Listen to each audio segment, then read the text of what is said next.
Hello प्यारे साथियों, एक नए वीडियो में आप सभी का स्वागत है। आज के वीडियो में हम बात करने वाले हैं यूपी बीएड के पेपर थर्ड की, जिसका नाम है जीएसएस, यानी कि इसको कहते हैं जेंडर, स्कूल एंड सोसाइटी। इसके हम लोग आज यूनिट 3 की बात करेंगे, जिसका नाम है पाठ्यचर्या एवं शिक्षण हस्तांतरण। इसमें हम लोग चर्चा कर चुके हैं 5 वीडियो की, यानी 5 वीडियो को हम लोगों ने 5 टॉपिक को कवर किया। आज हम लोग का वीडियो का 6वां नंबर है।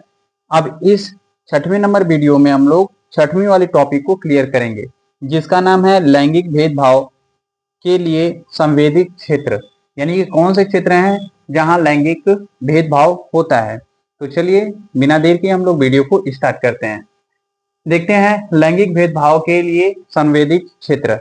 इसमें टोटल हम लोगों को 4 टॉपिक कवर करनी है। इन 4 टॉपिकों में से पहली टॉपिक जो है छिपी पाठ्यचर्या में लैंगिक भेदभाव, दूसरी टॉपिक है पाठ्य पुस्तक में लैंगिक भेदभाव, तीसरी टॉपिक ज्ञान निर्माण में लैंगिक भेदभाव, चौथी टॉपिक है छात्र शिक्षक अंतःक्रिया में लैंगिक भेदभाव। इतने 4 टॉपिकों को हम लोगों को इस वीडियो में कवर करना है। सो धैर्य बनाकर रखे रहिए और चलिए टॉपिक को स्टार्ट करते हैं। लैंगिक भेदभाव के लिए संवेदित क्षेत्र। पहला हम लोग देखते हैं टॉपिक को, लैंगिक भेदभाव के लिए संवेदित क्षेत्र। इसका मतलब क्या होता है? अच्छा, इसमें हम लोग पहले टॉपिक को ही देख रहे हैं कि इसका मतलब क्या होता है। वे क्षेत्र, ये वे क्षेत्र हैं जहां बिना महसूस किए भी लड़कियों और लड़कों के साथ अलग व्यवहार किया जाता है, जिससे उनकी सोच, आत्मविश्वास और अवसर प्रभावित होते हैं।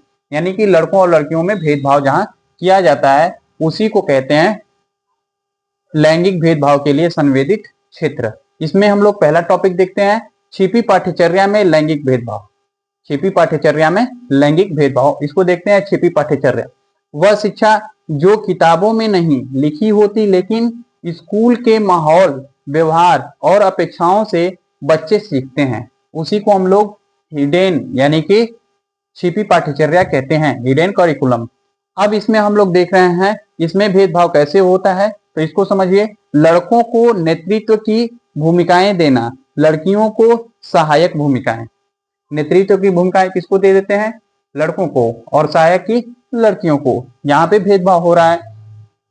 लड़कों को विज्ञान खेल में प्रोत्साहन, लड़कियों को कला गृह कार्य में प्रोत्साहन देते हैं। बताइए, लड़के बहादुर होते हैं ऐसा बोला जाता है, लड़कियां शांत रहती हैं ऐसी धारणाएं फैलाई जाती हैं। यहाँ लैंगिक भेदभाव हो रहा है। ठीक है, हिडन पाठ्यचर्या में देखिए अगला, कक्षा में बैठने, बोलने और भागीदारी के अवसरों में अंतर होता है।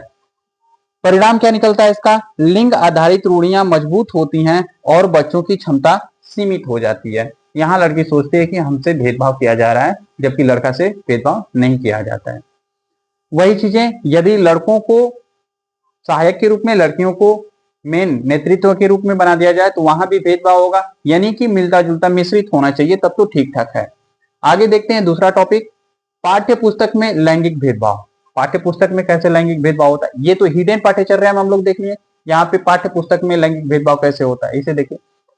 पाठ्य पुस्तक बच्चों की सोच बनाने का सबसे बड़ा माध्यम है, लेकिन कई बार इसमें भी असमानता दिखाई देती है। जैसे भेदभाव के रूप कौन से? पुरुष पात्रों को डॉक्टर, वैज्ञानिक, नेता के रूप में दिखाना, महिला पात्रों को केवल गृहिणी, रसोई, बच्चों की देखभाल तक सीमित रखना, ये पाठ्य पुस्तक में भेदभाव होता है। चित्रों में पुरुष सक्रिय, महिलाएं निष्क्रिय दिखाई जाती हैं। महिलाओं के योगदान जैसे कि विज्ञान, राजनीति, खेल, ये सब का कम उल्लेख होता है। परिणाम क्या निकलता है? बच्चे मान लेते हैं कि कुछ काम लड़कों के लिए और कुछ काम लड़कियों के लिए होता है, जबकि ऐसा कुछ नहीं है। सब काम लड़के कर सकते हैं, सब काम लड़कियां कर सकती हैं। ये पाठ्य पुस्तक में लैंगिक भेदभाव होता है। पहला हम लोगों ने देखा कि पाठ्यचर्या में, हिडन पाठ्यचर्या में, और दूसरा कहाँ होता है?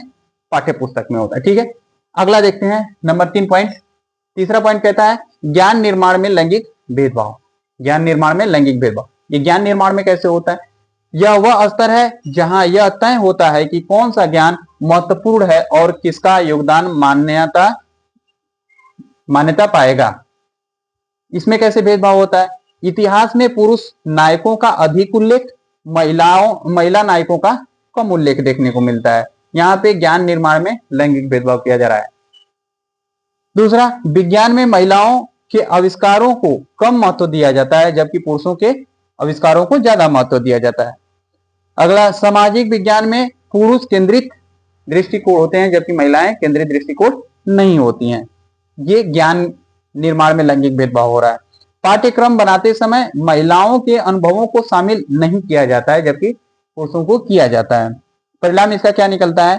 ज्ञान स्वयं पुरुष प्रधान बन जाता है और महिलाओं की भूमिका अदृश्य हो जाती है। इस प्रकार से हम लोगों ने देखा कि लैंगिक भेदभाव क्षेत्र कौन कौन से हैं। तो हिडन पाठ्यचर्या, दूसरा हम लोगों ने देखा था कि जो हमारे पाठ्यक्रम पुस्तक हैं, पुस्तक में लैंगिक भेदभाव कैसे होता है, और तीसरा हम लोग देख रहे हैं ज्ञान निर्माण में कैसे लैंगिक भेदभाव हो रहा है। चौथा टॉपिक हम लोग देखेंगे छात्र शिक्षक अंतःक्रिया में लैंगिक भेदभाव। अब बताइए, छात्र और शिक्षक दोनों में यहाँ पे भी होता है। जैसे देखते हैं, कक्षा में शिक्षक और छात्रों के बीच होने वाली बातचीत भी लैंगिक भेदभाव का बड़ा स्रोत हो सकता है। भेदभाव के रूप कौन कौन से हो सकते हैं? शिक्षक लड़कों से अधिक प्रश्न पूछते हैं, लड़कियों से कम पूछते हैं। लड़कों की गलतियों को शरारत मानना, लड़कियों की गलतियों को लापरवाही मानना, ऐसा भी दिक्कत है। लड़कों को कठिन कार्य देना, लड़कियों को सरल कार्य देना। लड़कियों को कम बोलने देना या बीच में रोक देना। लड़कों को साहसी और लड़कियों को संकोची मानकर व्यवहार करना। परिणाम क्या निकलता है इसका? लड़कियों का आत्मविश्वास कम होता है और लड़कों में आवश्यक प्रभुत्व की भावना विकसित होती है। इस वजह से समस्या आती है लैंगिक भेदभाव में। समझ रहे होंगे ये चीजें कितनी इंपॉर्टेंट है, आप समझ सकते हैं। आगे हम लोग परीक्षा की दृष्टि से देख लेते हैं उन चारों टॉपिकों को कि छिपी पाठ्यचर्या में कैसे भेदभाव होता है, पाठ्य पुस्तक में कैसे भेदभाव होता है लैंगिक भेदभाव, ज्ञान निर्माण में कैसे होता है, और छात्र शिक्षक अंतःक्रिया में कैसे भेदभाव होता है।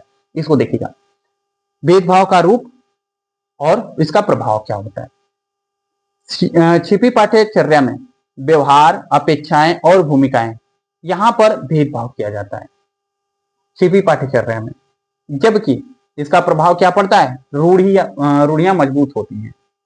दूसरा देख रहे हैं पाठ्य पुस्तक में कैसे होता है, तो चित्र के माध्यम से, उदाहरण के माध्यम से, कहानियों के माध्यम से, ये पाठ्य पुस्तक में। इसका प्रभाव क्या पड़ता है? क्षमताओं पर गलत धारणाएं जाती हैं कि महिलाएं नहीं करती हैं, बस पुरुष ही करते हैं।